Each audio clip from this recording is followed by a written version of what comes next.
got our annual sponsors. We thank them. They've been with us since the first year and have helped us accomplish so much in our program.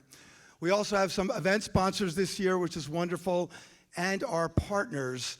I want to do a special shout out, please, to Julie Rowe from the Maltz Theater, who works with our students year after year to get them ready for tonight's presentation. And I think you'll see the impact of Julie's work as well. So, of course, the program couldn't happen without our philanthropist investors. So you're about to meet our 4 philanthropist investors for year 4. But I noticed we do have at least one alumnus in the audience today. So in the front, a big shout out, if you don't mind waving, to Bill Meyer.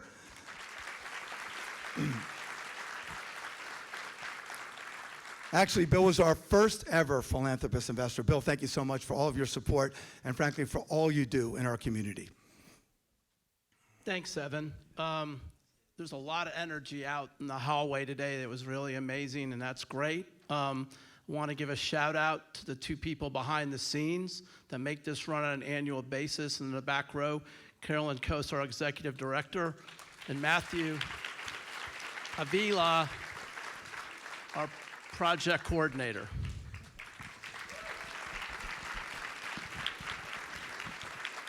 I wanted to thank all the students who filled out applications this year. There was many, and it was very hard to narrow it down, but also their teachers, the principals, and their philanthropic partners who all work together to help better our community, and we got to thank them for all their efforts.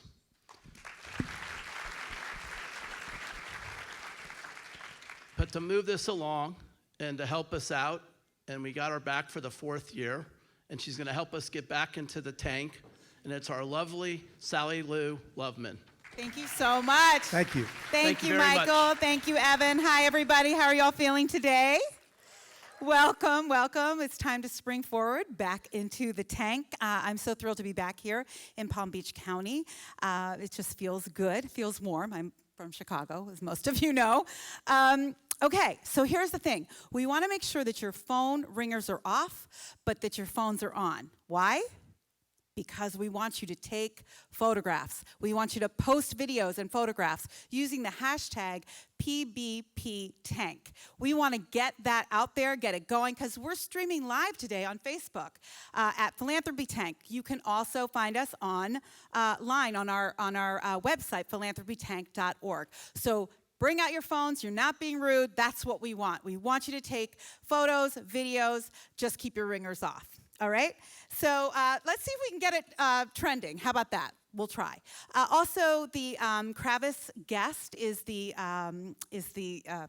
way to get on the internet, as you all know. I can't see you, so I'm trying to see you. So try and get on the Wi-Fi here so that you can move fast with everything. Also, this afternoon, we're going to give you an opportunity to give back to these fine students that you're about to see pitch by asking you to give to Philanthropy Tank. And all you have to do is text PBP Tank to 243-725 to give, but we'll explain a little bit more about that as the day goes on. How many of you are first-timers here? Raise your hand. Oh, you're in for such a great treat. Welcome, welcome, welcome. Let's get started and meet our philanthropist investors. Come on out. Christine Stiller, Jim Carp, Larry Stern, and John Scarpa. Fabulous. Christine Stiller is originally from New York City. She's with us for the 3rd year at Philanthropy Tank. She lives by the principle of helping others to help themselves, and she is demonstrating that with our changemakers. Welcome, Christine. Jim Carp is in his 2nd year with Philanthropy Tank, hailing from Louisville, Kentucky. Did I say that right? Louisville? You got that. Perfect. Okay. He is a serial entrepreneur and is excited to see so many people devoting their time and energy to making a difference and making things right when they see a wrong. So please welcome Jim. And Larry Stern is in his 1st year, first timer. Give him a round of applause too. First year with Philanthropy Tank. Larry is also a serial entrepreneur in business and philanthropy. And you believe, Larry, that the key difference between a visionary and a leader is focused execution. The key, and you're going to see a lot of focused execution here today. The key to success is to dream big and learn from our mistakes and move on. Thank you, Larry. And finally, John Scarpa, another Northeasterner in his second year here at Philanthropy Tank. John is an investor and has been an entrepreneur in the cable, television, and cellular telephone communication industries. His advice to would-be philanthropists, because I know there are some would-be philanthropists out there who might be making their pitch next year, is that develop your own vision for what it is that you would like to do with your life, and dedication and determination will lead you there. Welcome, Jim Scarpa. These are our 4 philanthropist investors. Give them a round of applause. We have 7 teams backstage waiting to make their pitches. They are dedicated to developing creative and sustainable ways of making our community, this community, your home, better. So we're really excited to bring them out. Here's how today works. Each changemaker will have 3 minutes to make their pitch to the investors. The investors will then have 3 minutes to ask them the questions, and then they will deliberate later and see who gets funded. Are you ready to meet the teams? Yes? Okay. There's 7 teams, like I said back there. They need to hear your excitement. They need your enthusiasm. Are you ready to meet the teams? Okay. First up is the fabulous Mara Vankin with Alive with Music. She is our first finalist, so give her a round of applause. She's a junior at Dreyfus School of the Arts. Please welcome Mara Vankin.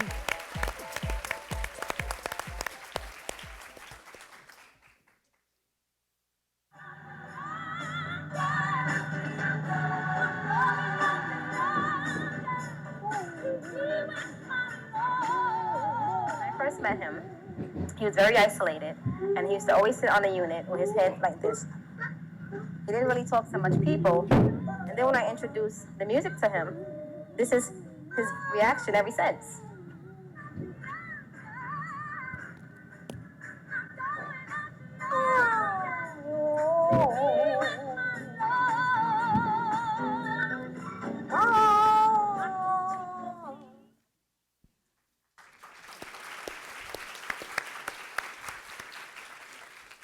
This patient's journey and thousands of other patients just like him are the reason why I am here today. I'd like everyone here with us to raise your hand if you or somebody that you know has either been directly or indirectly impacted by Alzheimer's. Now, if you look around, that is a lot of hands. But unfortunately, this is not surprising, considering that 1 in 10 senior citizens in the United States will be diagnosed with Alzheimer's. However, again, as we could see by the vast amount of hands that just went up, Alzheimer's impacts far beyond that 1 in 10 statistic. It impacts all of us, which is why I was so inspired to take on this project.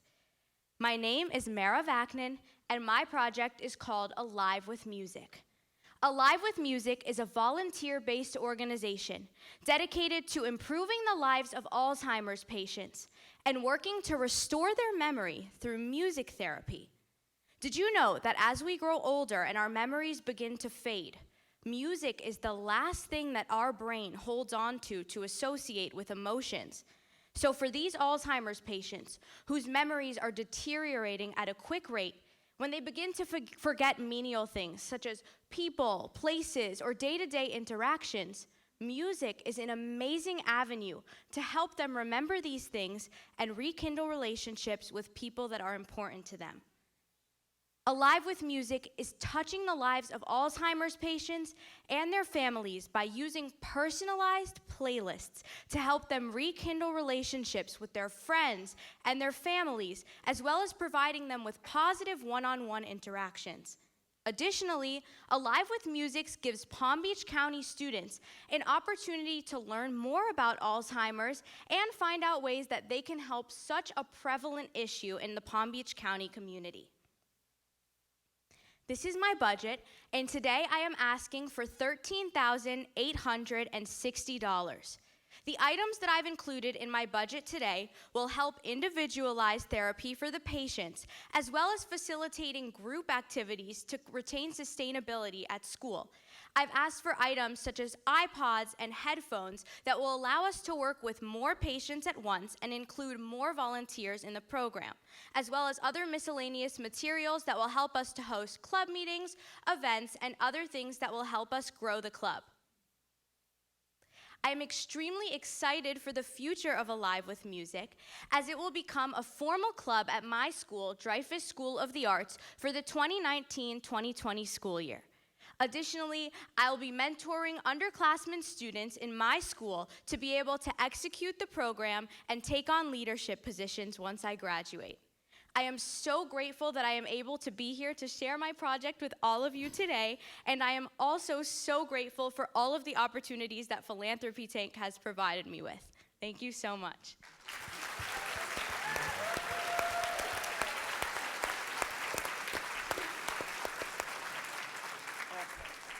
I'll ask the first question. Okay. Wow, that was unbelievable. I you. don't know why you were looking at me when you were talking about old people, though.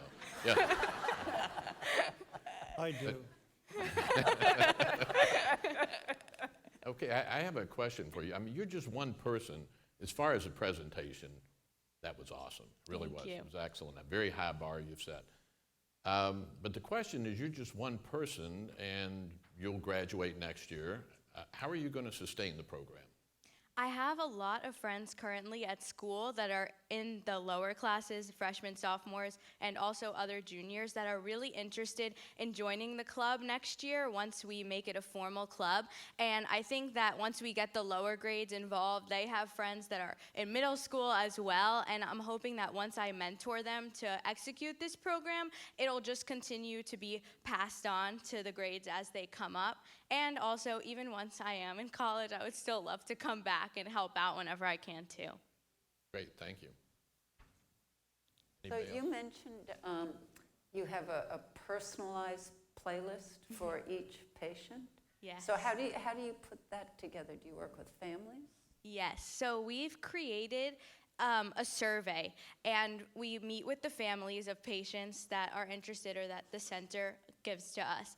And we have all different questions about where they're from, what era they grew up in, their favorite genres, and the family members provide us with all of that information, which we take and create a playlist on Spotify that is personalized to each patient we work with.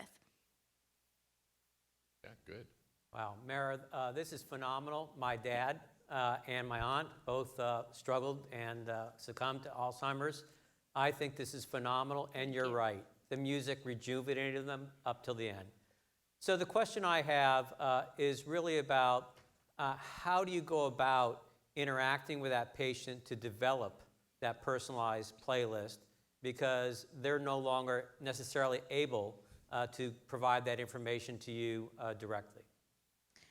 Once we meet with the families and create the playlist for each patient, we usually just take it on a patient-by-patient basis because everyone reacts to us differently, just depending on what state they're in. So we sort of work with them. A lot of them have nurses that also inform us about their condition, what they like, what they don't like, and we just use that information to sort of sit with them, make sure they feel comfortable, and then play the music that we think will be most impactful for them. Wow. Last question, John? So my question is just, first of all, congratulations on Thank your you. presentation, but more importantly, your idea, your plan. It's terrific.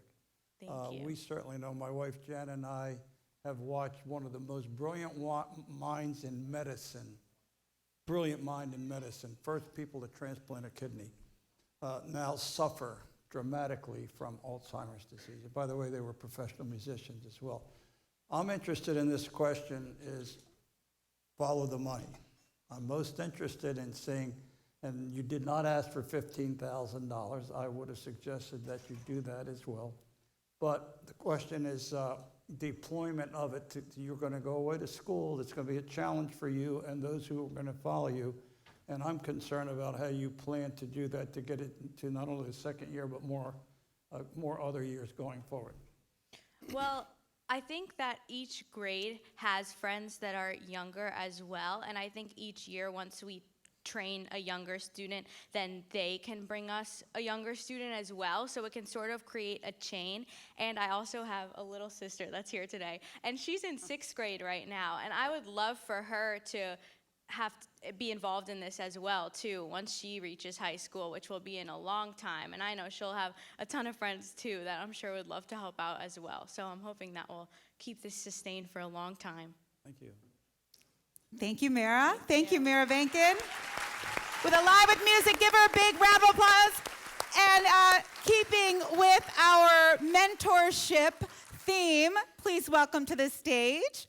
I'm so sorry, here we go. Last year's winners from Hurricane Helping Hands. We have, raise your hand because I don't know if you're in order, Brianna Dedamore, Kia Kimpton, Zoe Diedelbaum, and Navan Parthasathi. Thank you so much, everybody. And they are going to escort Mara off the stage. So thank you so much. Great job, everyone. Wonderful. We have a lot of alumni, as you know, in the house, which makes it even more meaningful. Okay, next up, great job. Another wonderful group of empowered young women called the Mayan Girls. Welcome, come on out. Ready? Okay, we have Lorena Felipe Sebastian, Daniela Domingo, Magdalena Francisco, Maria Andres, and Ramona Francisco Pedro, all from Lake Worth High School, the Mayan Girls. Hello, good afternoon. We are the Mayan Girls. Yuwa Jandiosa Hulbe. Our project is about translating important information into a Mayan language because our people don't speak the language that we speak here. Palm Beach County is the 4th largest population of Guatemalan Mayans. We have many problems in our community due to the language barrier. Our people don't speak Spanish or English. Some even lose the confidence they have and feel isolated and lose the advantages that we have here. We chose the Mayan language because we want to preserve our pride and heritage instead of making our language go extinct. Our people had one of the longest lasting civilizations in history. We're going to broadcast videos on social media by speaking in the Mayan language so we can get the information out there to our people. We will sustain our project by gathering teens in Lake Worth High School that speak a Mayan language so they can take over once we graduate.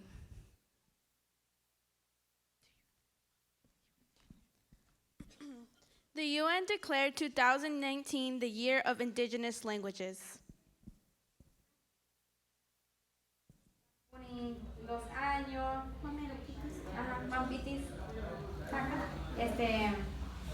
agosto, chabil banagune, antes de un chabil un cale.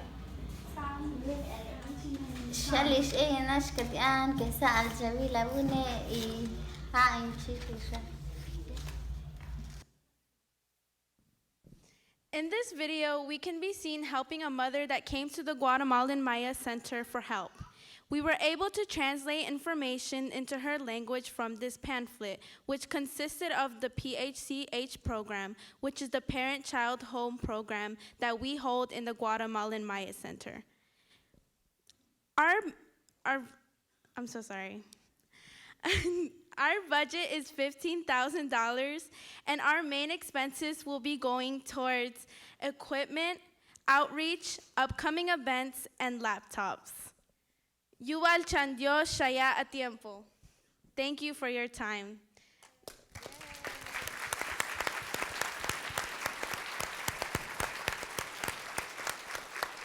Christine, do you have a first question? I do. So first, let me say, you girls, you look beautiful. Thank you. I think it's so wonderful that you've worn the traditional dress. So you mentioned one program that you have at the center that you're going to translate. But do you offer other programs? Do you have English classes? Do you have American citizenship, anything like that? Yes, actually, we do provide citizen classes, and we do have child development classes. Anything else? And parenting classes like we have here. The PHC program, which is the Parent-Child Home program, is it is funded by the Children's Services Council, which they come one-on-one with the family and the children. They come to each house on their own time and teach them about educational games that they can use. I have one other question. How many languages are there? There are 22 languages, indigenous languages. Wow. Thank you. You're welcome.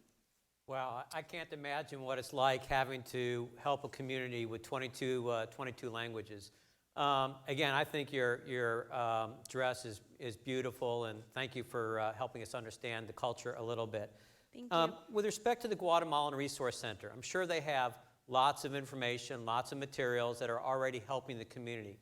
So further my understanding by explaining how you're extending what they can do, their outreach, and the effectiveness of the Guatemalan Resource Center.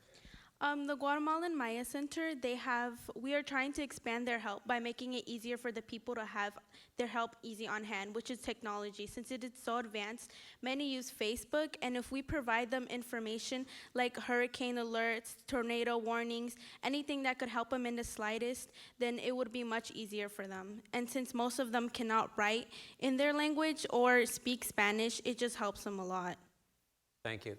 You're welcome. I have a quick question. I'm always curious about what language do all your family that comes here that don't speak English, how do they communicate with each other? My family, I'm sorry. No, with the different dialects and everything. My family speaks Mam, which is indigenous languages. My friends, my partners here, their families speak Cancoval. They usually use phone calls to communicate with each other, and it's usually by voice that they communicate with each other. You're welcome. Last question, John? My turn? Yep, your turn. So first of all, your culture, 2,000 years before Christ, incredible culture. What the Mayans have accomplished in this world, even in those early years, architecture, Chichen Itza, all of the various governments that they created and understood and managed. They organized crops. They were totally, completely prepared and understood all of these wonderful things along the way. Mathematics, just as another example. So here's my question.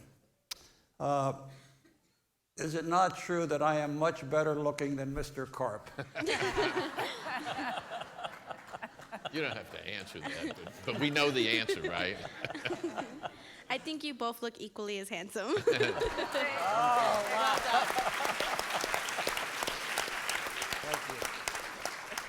Thank you.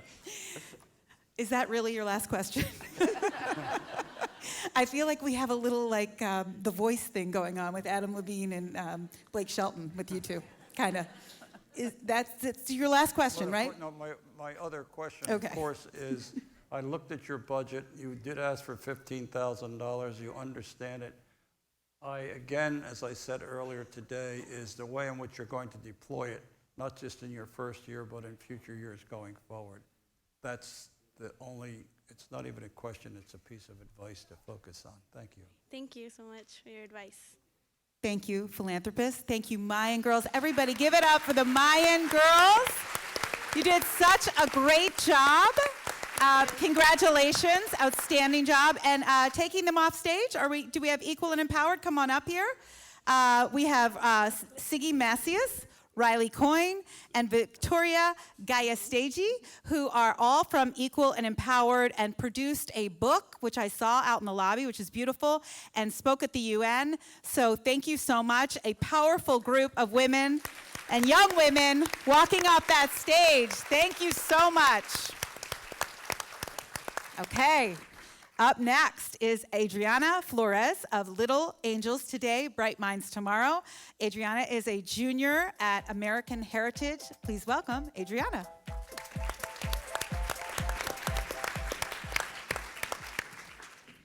Good afternoon. My name is Adriana Flores, and my project is Little Angels Today, Bright Minds Tomorrow tutoring service.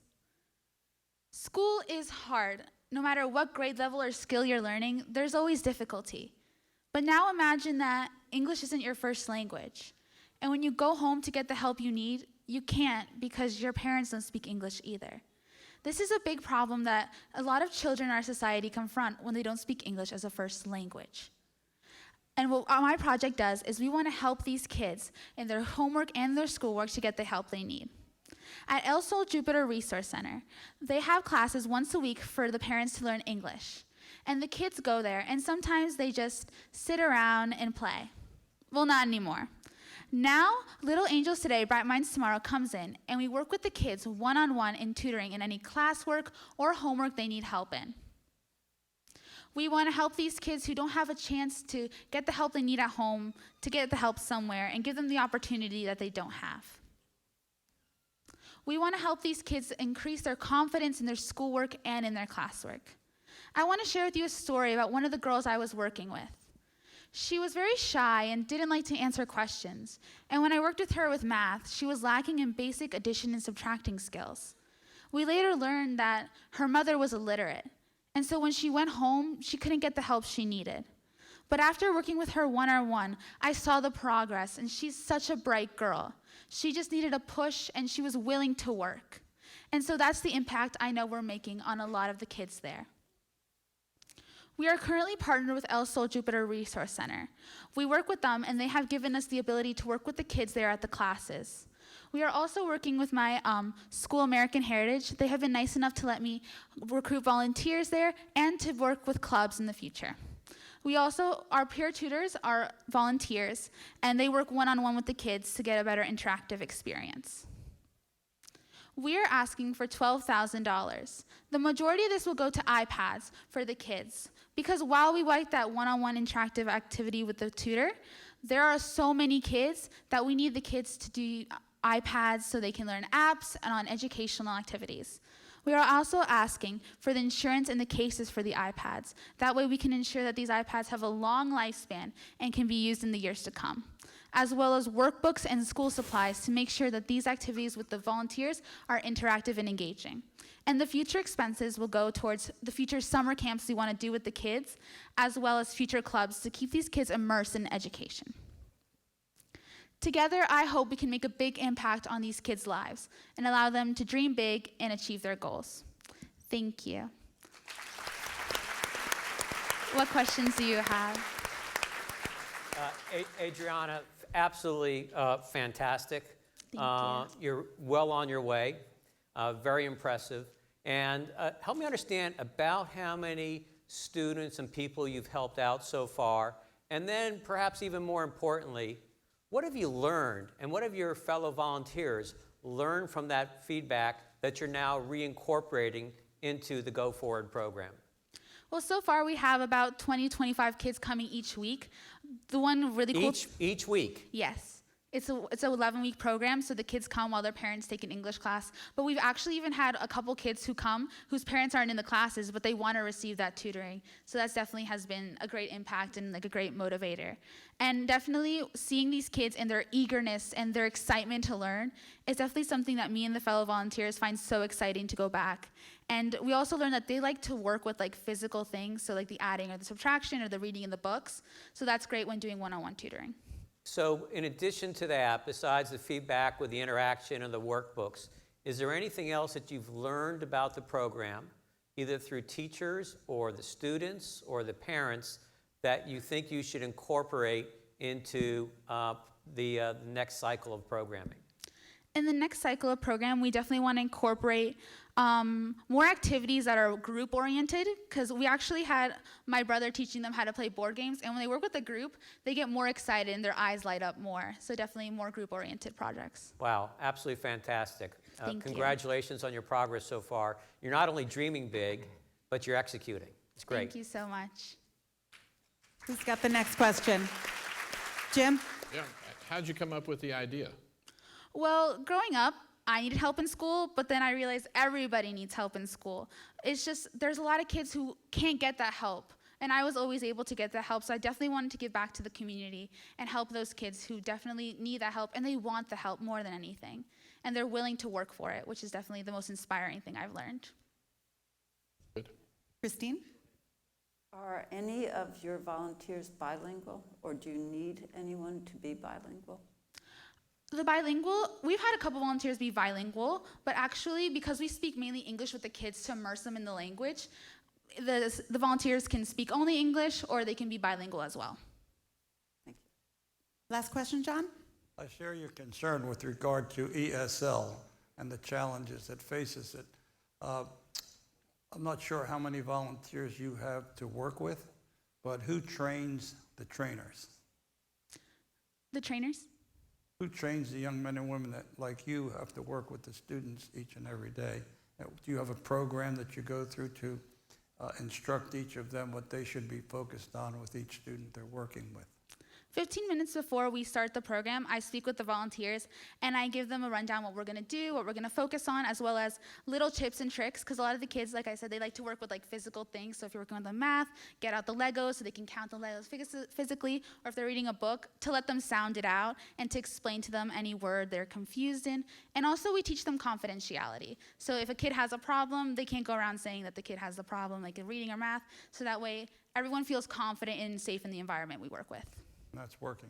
It's working very well. Thank you. Thank you. Wow, what a leader. Congratulations.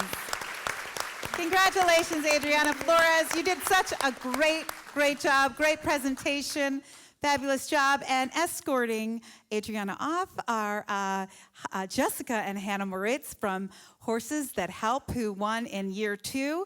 Thank you all so much. Excellent job. Thank you. Next up to jump into the tank is Sophia Lloyd-George from Code Autism. Yes, she's got some fans. Sophia is a junior at Oxbridge Academy. Welcome, Sophia. Good afternoon. My name is Sophia Lloyd-George, and I attend Oxbridge Academy. My project is Code Autism. Code Autism's mission is to develop and conduct computer programming classes for autistic students throughout Palm Beach County. Through Code Autism, students are taught a language that is perceived by the world to be complex. And when they successfully execute a function, they feel, I can do this, I can learn this difficult language, and it builds their confidence. Could you please raise your hand if you know someone with autism? Thank you. I was inspired to create Code Autism because of my older brother, Robert. Although he is severely disabled and is unable to talk or communicate normally, he is truly one of the most loving and joyful individuals I have ever met. Every day when I arrive home from school, I am greeted by his cheerful smile and happy disposition. But I also know how much he has struggled during his life. And this has inspired me to want to help children with disabilities. The above photo is of my mom and brother, both of whom are a source of inspiration. Through my experience and research, I have realized that there is a need within our community for both an increase in the number of Americans entering into the computer science field, as well as more exposure to computer science for students with autism. As I have volunteered with autistic children and adults for as long as I can remember, I have personally seen the passion and excitement that these students have in learning to code.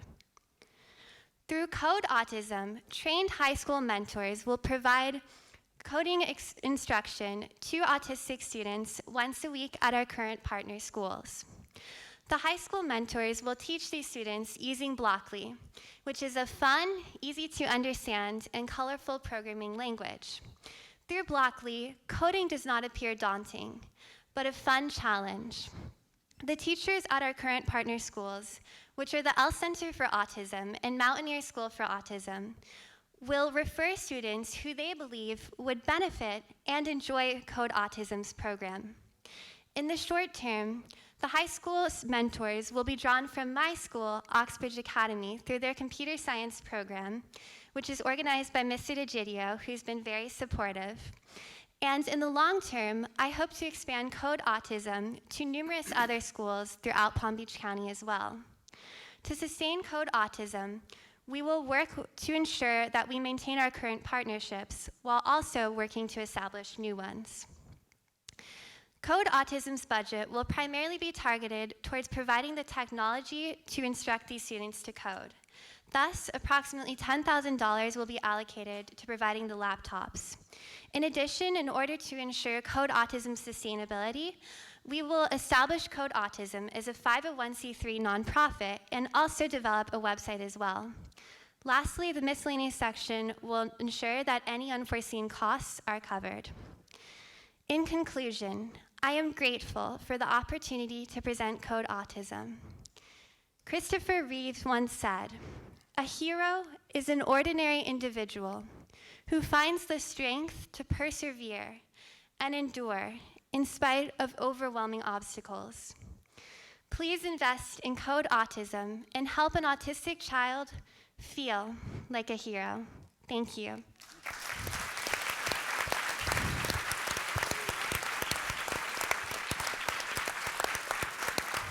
John, we're going to start with you. You have a question. So first, I'm glad to see you're feeling well. Thank you. I know that what you've gone through was very difficult to make sure you would be here today. You've done a beautiful job. So my first question deals with the training in order to know you have reached this young, necessarily just a young autistic child, but an autistic person, so that they can understand the coding and the opportunity to try at least to code. So in order to ensure that the students are having a fun experience and that they're learning coding effectively, I have discussed with the teachers at the ELS Center and the Mountaineer School for Autism the best way to approach teaching them. And because autism truly varies on a case-by-case basis, it is essential to look at that student's particular autism and how it affects him or her, and then from there develop an appropriate curriculum for that student. Thank you. And also, I've Noah Rubin, who's here today with Can Code. I've sent him your information, asked to see if there's some way that he may be helpful to you with regard to the coding project itself. The 501c3, I think, might be a little premature at this time. I'd rather see you get up and operating and going forward and saving that money for other uses that you may need. But otherwise, a beautiful performance. Thank you. Thank you. Go ahead, Jim. Jump in. What are you trying to do, deals here already? All right, your presentation was excellent. I would bet things are looking pretty good for you to raise some money here today. I'm curious and I ask this a lot, what about the future? Do we have to reset next year, get the same amount of money, or can this perpetuate itself on what we have? I believe that this amount of money will be able to perpetuate Code Autism into the future, as the laptops will be able to be reused in the future. And also, in terms of sustaining Code Autism, through providing high school mentors at my school and also working to expand to other schools as well, I have no doubt that there will be enough students who are interested and passionate about this project to continue it in the future. Good, thank you. Thank you. Christine, do you have a question? I didn't quite understand the mentors. Now, are those teachers already at those schools that you've taught this coding to, or they already know coding? I wasn't quite clear on how that works. So the high school mentors are actually students in high school who are familiar with coding. And especially at my school, Oxford Academy, we have a computer science program, so there are numerous students that understand coding and how to instruct it effectively.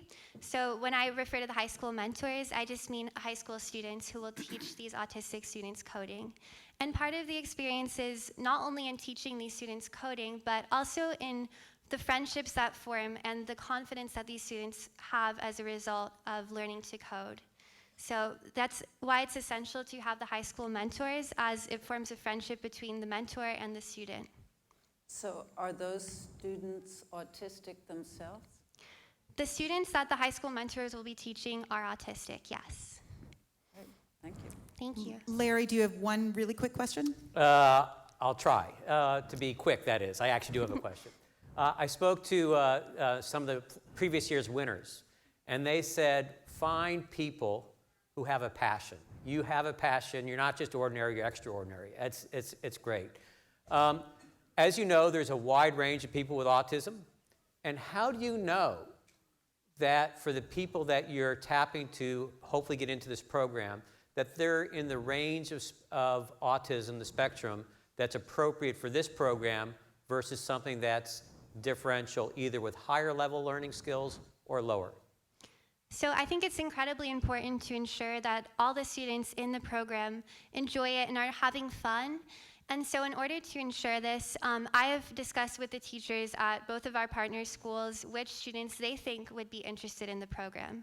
So I'm not selecting students myself, but rather the teachers who know the students very well at the schools that they attend are telling me about which students they think would benefit from participating in the program. Wow, thank you. Thank you. Thank you, Sophia. Excellent job. You can see this is very personal for Sophia. And speaking, oh, Noah, come on up here. Come on up here. We got to get him up here. We got to be seen. Speaking of Noah, Ruben, he is here from last year from Caen Code, is going to escort, now you can talk, to Sophia right off the stage. Thank you so much. Excellent job. Okay, wow. Next to jump into the tank is STEM Lab. We have Andrea Castillo, a senior at Boca Raton High School. We have Harry Castillo, an 8th grader at Omni Middle School. And we have Wendy Garcia, a junior at Lake Worth. Please, everybody, welcome STEM Lab.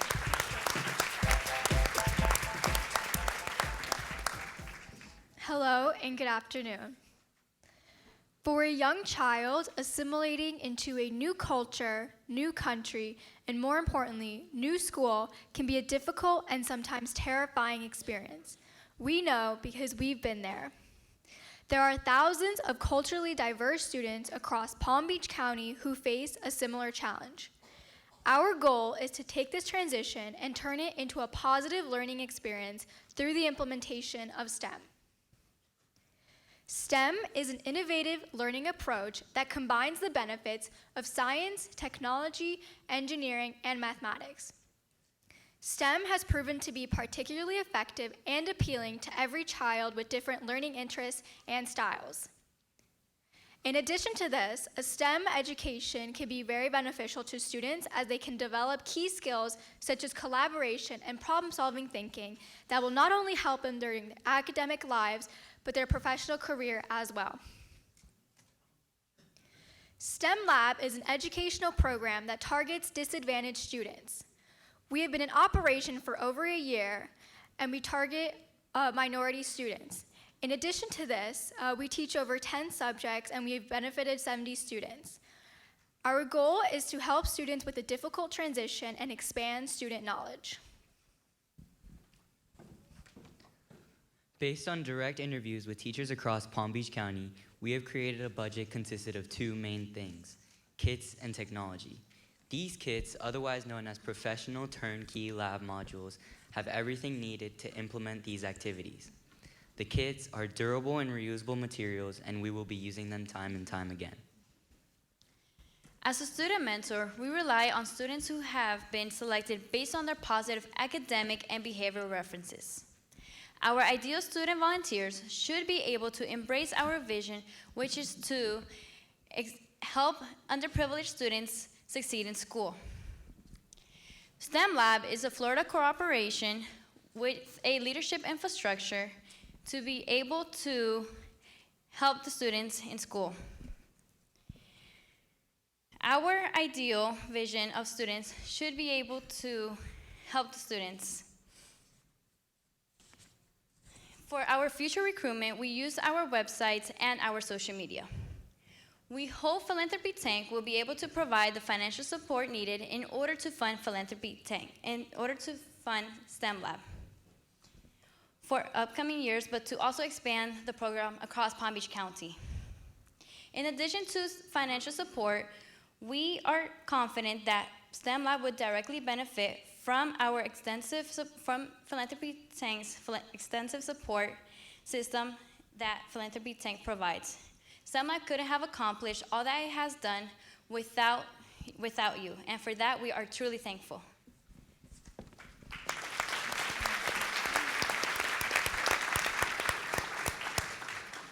we thank you for both your time and consideration and ask if you have any questions for us. Larry? I'll go first, is that all right? So Andrea, Harry, Wendy, you've made tremendous progress. I mean, the number of students, the subjects, having a website, well on your way. So tell me, how do you get feedback from, again, students and other teachers about how to improve upon what you've already launched? So we've already been operating for over a year, and we consistently ask parents to provide us feedback. We've gotten beautiful praises from the parents and the students as well. So we survey both the parents and the students, and on top of that, we administer pre and post assessments to determine the personal growth of every child. Pre and post assessments, surveys. So out of that, have you had one or two specific ideas that you're looking to incorporate going into the future? We do want to expand the program, and what I mean by expand is more subjects in hopes of appealing to more children. Great. And one more question. I think it was Harry who mentioned that you have lab modules with durables that augment the computer-based training. Can you tell me more about that, how they really work together?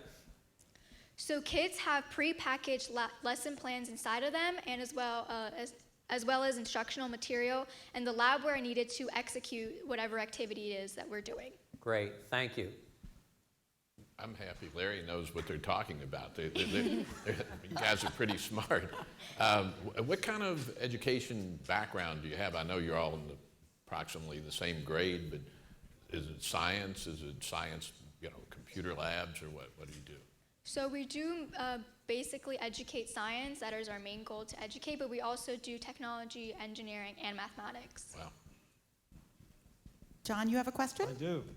First of all, congratulations on your presentation. It's just terrific to see all of you with one mind and with the enthusiasm that you have going forward.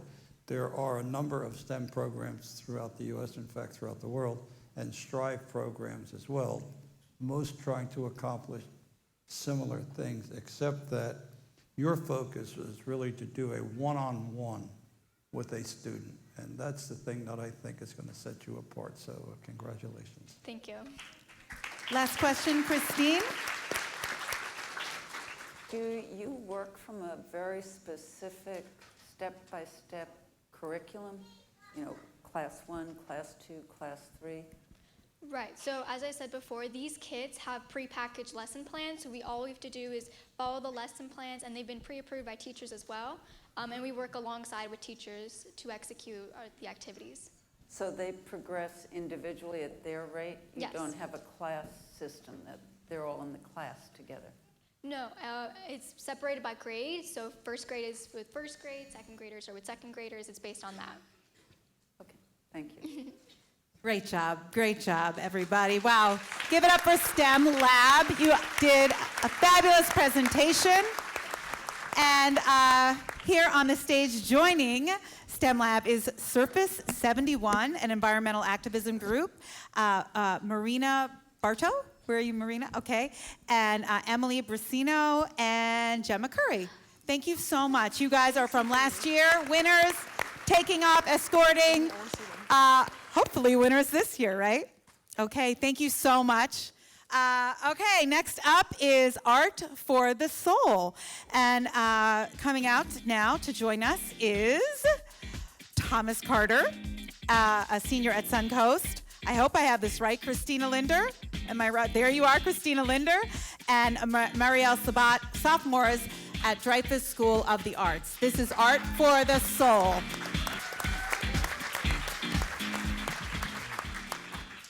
Hello, we are Art for the Soul, and these are a couple pieces from our students.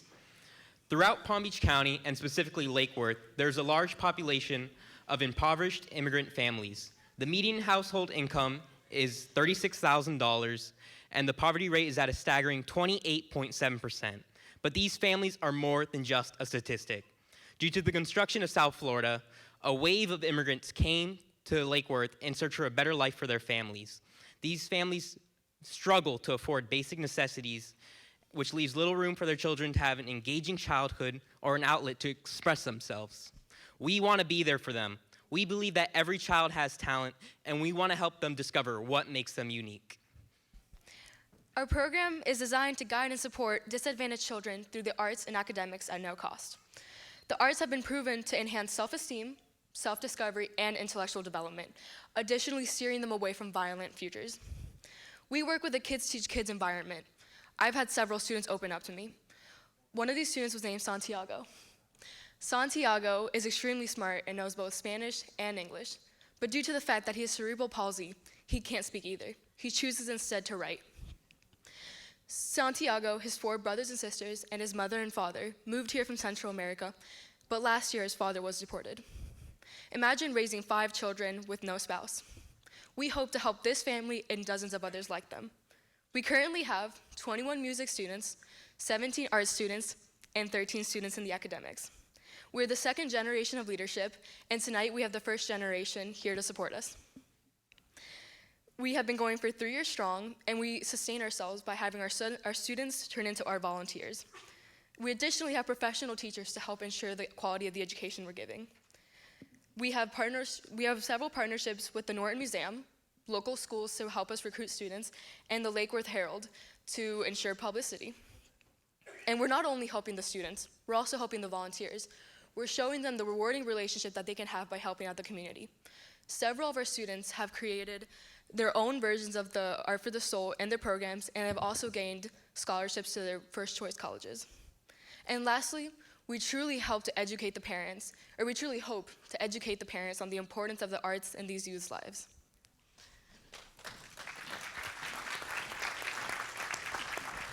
For our project, we asked for a budget of the full $15,000. With this, we plan on distributing it throughout our music funds, art funds, and volunteering funds. For our music funds, we plan on spending the majority of the money for keyboards and guitars. For the guitars, we have created a system where we allow the kids to take home the guitars for 3 months. In this period, we take monthly progress reports and measure their progress and their passion. If there is improvement, the guitars are theirs. Also, throughout all of the programs, we set aside a lot of the money for field trips and scholarships. Thank you. What questions do you have for us? Let's start with Jim. Well, it sounds like you guys, is this thing working? Yep. Okay. Sounds like you guys have put together culture and art together. I'm curious, do you have any art talent or music talent between the 3 of you? We are both pianists, and he's very smart. So. Did he put the budget together? No, she did the budget. You did the budget? Yeah. Okay. Well, the budget's good. You asked for the full amount. Will you need to ask for the full amount again next year? Will somebody have to do that? Not all of it, because, for example, the music equipment, like the pianos and guitars, those can be reused throughout our students. So I feel next year we'll be able to use those again. Additionally, this helps improve the quality of our education. So if we have good instruments, and just as we also have in there, we have artists in residence. That already helps improve the education. So it's not something that we have to repeat. How do you deploy and choose who's going to learn the guitar or the piano or perhaps some other instrument? And then who will monitor that along the way for that first 3-month period? Well, the students themselves choose if they would rather learn guitar, piano, arts, or academics. And then we're also starting with other lessons. And us ourselves, we see if they're improving. We ask them, do you want to be doing this? Because we know we have a waiting list. So if they'd rather not be here and if they're wasting their time and ours, then we choose to, add another student. But do you have a program where you can monitor the progress of each of these students who has an instrument that they're working with? Yes, through personal anecdotes from the students, the parents, and the teachers, we can monitor, as well as through physical benchmarks, such as recitals and art exhibits. We can see their skills improving. Larry? Sure, I love it, and I think you have a great opportunity to touch and help so many people.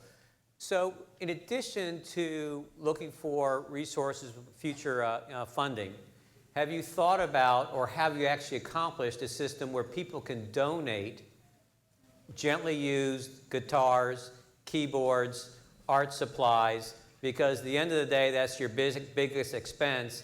And I'll bet across the greater Palm Beach area, there are hundreds, if not thousands of people who would like to put to good use their equipment that's gathering dust. Well, yes, we have already had people donate guitars. Specifically, pianos are a bit more difficult, as you know.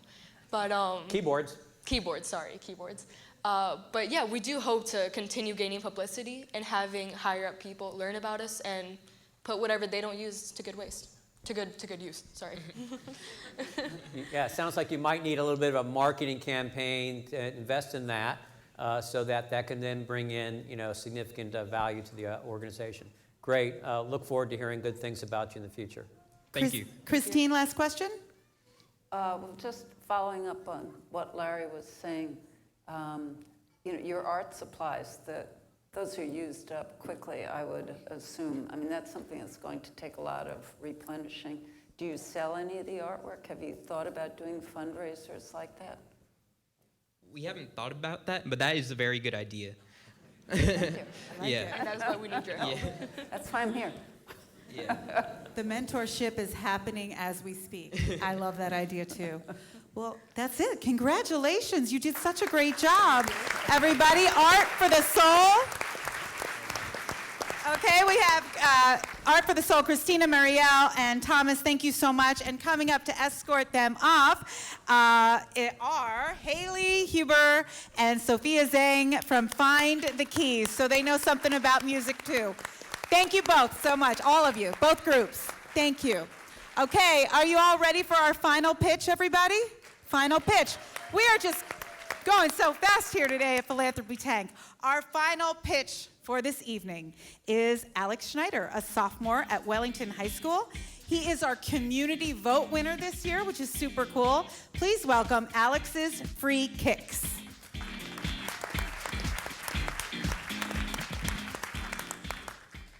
With Alex's Free Kicks, it all starts with the why. So, please take a second and walk through this with me. All the contestants here tonight are all interested in a college future. The University of Central Florida, it's one of the largest colleges in the nation. It has over 65,000 students. So, could you imagine if every single one of those students suffered from poverty? Well, to take it back home, there are over 65,000 children in Palm Beach County that can barely afford food, let alone soccer equipment. I believe Alex's Free Kicks has the ability to put a ball at all of their feet and make them all active. I've been playing soccer ever since I was 4 years old. It's my passion. Over the years, I've gathered soccer balls and soccer cleats that have just filled up my garage. This was my inspiration for Alex's Free Kicks. Amazon, Microsoft, Google, Walt Disney, and Mattel. All of these extremely successful companies share one thing in common with Alex's Free Kicks. We all started right out of our very own garage.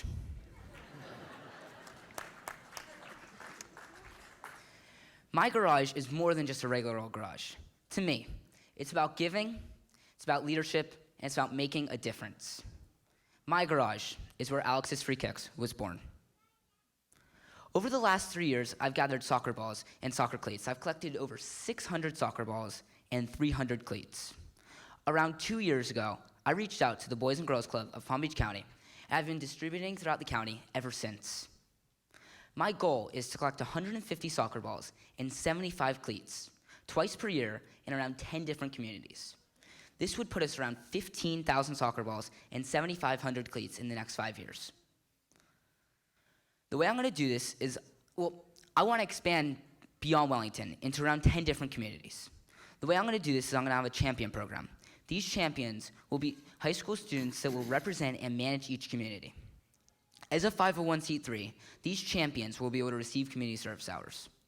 This program is not only good for the children, but it's also creating future leaders throughout our county. But I need a little help to kick things off for my goals. Pun intended. I want to talk to you guys about a couple things that I need to sustain Alex's Free Kicks. First, I want to set up Alex's Free Kicks as a 501c3 in order to collect donations and give community service hours out to the champions. Next, I've been collecting soccer balls out of old cardboard moving boxes for the last 3 years. This is just not the right look for my organization. I want to get good-looking and branded boxes for each community. And finally, I need current and ongoing dollars in order to properly sustain the website and promotion. So in total, I'm looking for about $15,000. Which of you investors want to become a champion?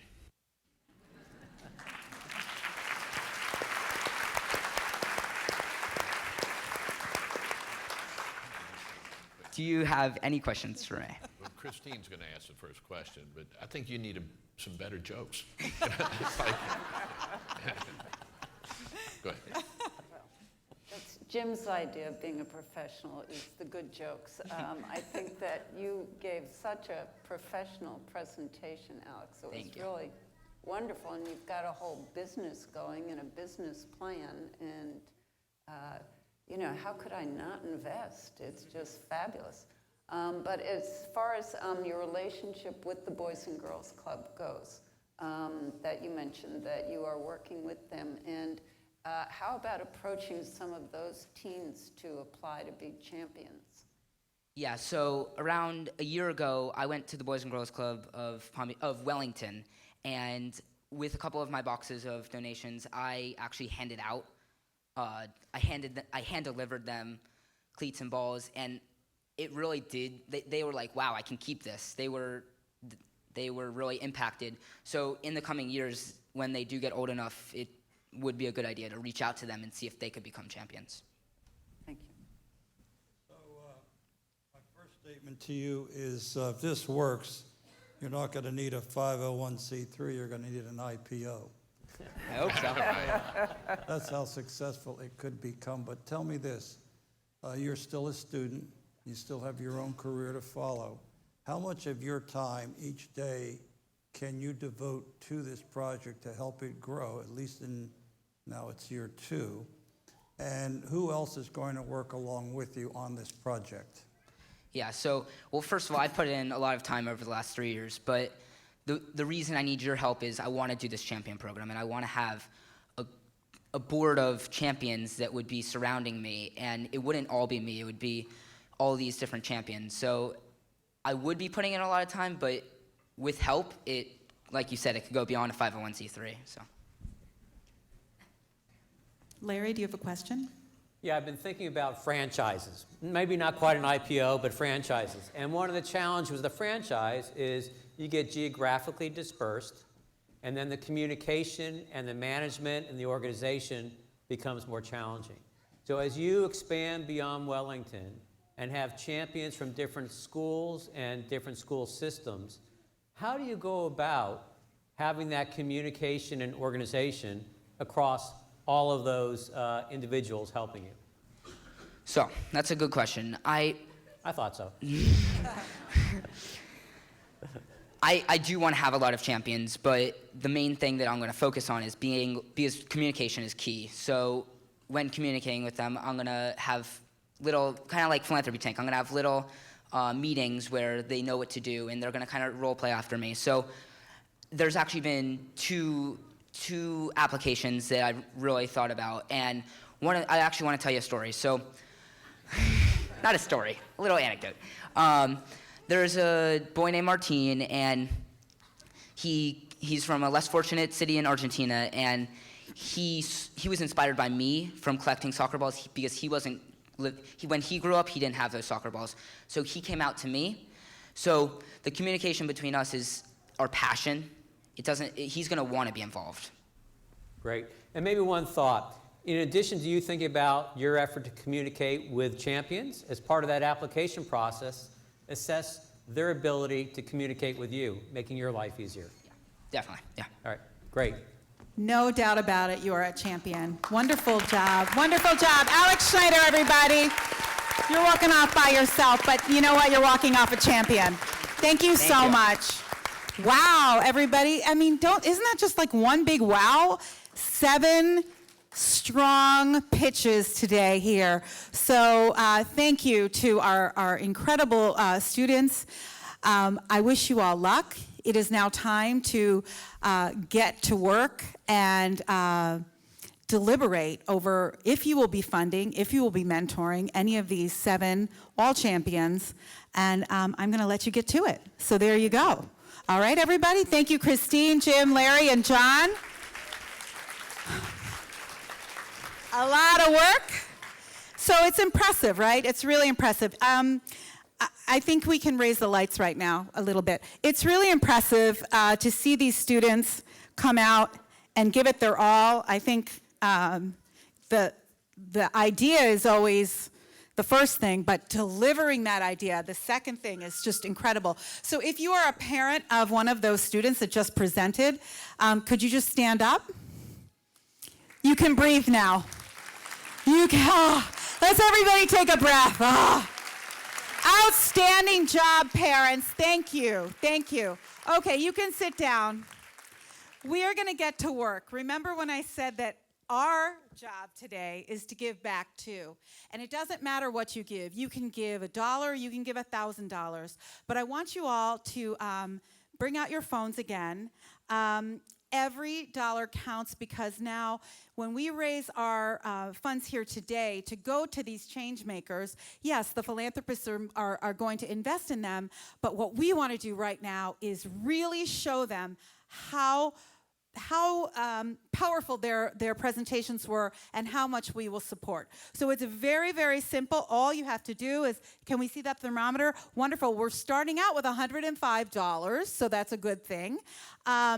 Our goal is to, I like this. Our goal is to get to 15,000. And you can't imagine how fast, I'm sorry, I have to grab something, how fast this 15,000 can go, because we are a group of, 500 people. So if you, oh my God. So this happened. Okay, my heel is in my hem. So that's a first. So if you want to give $5, $10, $15, all you have to do, and we're stuck right now on 355, is text to 243-725 and use the message PBP tank, okay? Doesn't matter if it's capital. Are you leaving? Okay. Doesn't matter if it's capital, lowercase, uppercase. Just text PBP tank to 243-725. And look, we've already got Alexandra Consolino. Where are you, Alexandra? Stand up. Hi, Alex. Thank you, Alexandra. I didn't know your last name. Sharon Prolo and Carolyn Cost have already donated, so thank you so much. Has anyone donated? Has anyone donated? Can we raise our hands? This is our time. You know, have you donated? Yeah, I'll repeat it again. You know what? Are you all on the Wi-Fi? You're all on. God bless you. You're all.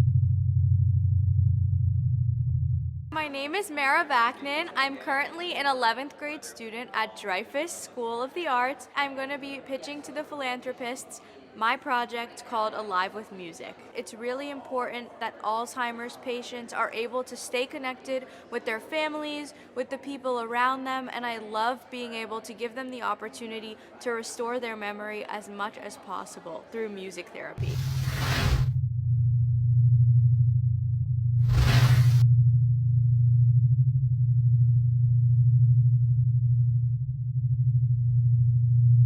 Hi, I'm Mariel Sabat. I'm Christina Linder. Thomas Carter. We're Art for the Soul. It's a volunteer-based program, including music and the visual arts. Tutors who speak both English and Spanish. We also feel that one of the most important things is that it's a kids teach kids program, so that the kids feel more comfortable around us than they would around adults. Art for the Soul started off as a really small program. Over time, we started expanding it, and we want to expand it even more.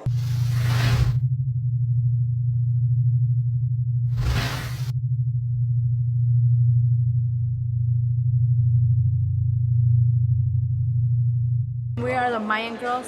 We work in the Guatemalan Maya Center in Lake Worth. We all want to help our indigenous people, our family, our friends. Many people assume that coming from a Spanish country, they should know Spanish and English. Many indigenous people over there just speak their ancient language. We want for them to be able to understand what is going on around the world, what is going on within this country, and we want them to feel as comfortable as possible.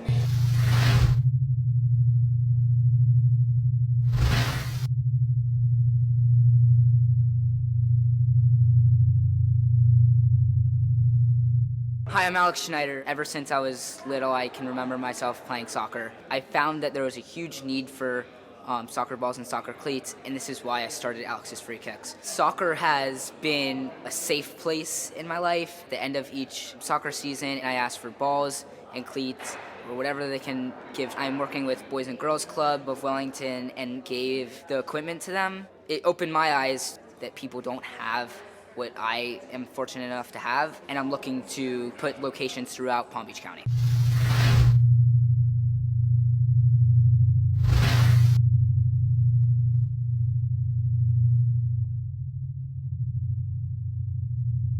My name is Sophia Lloyd-George, and I'm a current junior at Oxbridge Academy. My inspiration for beginning Code Autism is actually due to my older brother, Robert, who's severely disabled. The majority of my life I've been volunteering with autistic and handicapped individuals, which has truly opened my eyes to the fact that they are not exposed to enough computing programs. Coding is the language of the future and will only continue to be more essential to understand. It's an absolutely inspiring experience working with the autistic children.